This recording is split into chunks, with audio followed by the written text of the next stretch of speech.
সকাল সকাল ঘুম থেকে উঠে চলে গেলাম মায়ের দর্শন পেতে। তোমরা দেখতেই পাচ্ছ কত ভিড়। সেই পুকুর ছাড়িয়ে পেছনে এত লাইন চলে গেছে, এরকম প্রথমবার আমি লাইন দেখলাম।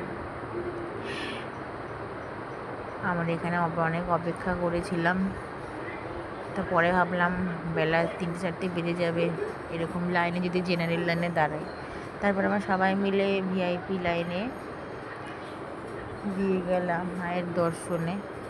তাহলে জেনারেল লাইনে যা ভিড়, এতক্ষণ এখানে থাকা সম্ভব না, যেহেতু আমার ছেলেও ছোট, ছেলেকে নিয়ে থাকা সম্ভব না। তারপর আমরা চলে গেলাম ভিআইপির দিকে, মন্দিরের সামনে। এখানে সব পান্ডারা ঘোরাঘুরি করছে, পেছন সাইডটা পুজো হয়ে যাওয়ার পর ছটপট আমরা একটু দর্শন করে নিলাম বাইরে থেকে। এই যে আমার মা বাবা নমস্কার করছে, সেরকম ভেতরে ভালো পারিনি, তাই একটু বাইরে থেকে দর্শন করলাম। বাকি যে মাম্মা কাপার মন্দির, আরও সমস্ত মন্দির আছে, সেখানে একটু মালা পরানো হলো, পুজো দেওয়া হলো, তাদেরও মন্দিরে আমরা গেলাম।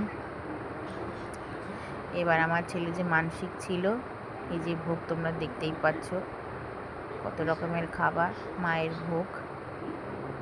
সেই ভোগ নিবেদন করার পর এই যে আমরা সবাই মিলে চলে যাব হোটেলে। এটা আমরা সবাই মিলে খাবো। হোটেলে পৌঁছে গেছি। এই যে এবার আমরা যাচ্ছি হোটেলে। আমার ভাইয়ের মাথায় রাখা আছে, কেন প্রচণ্ড ভারী, তাই ওই নিয়ে যাচ্ছে।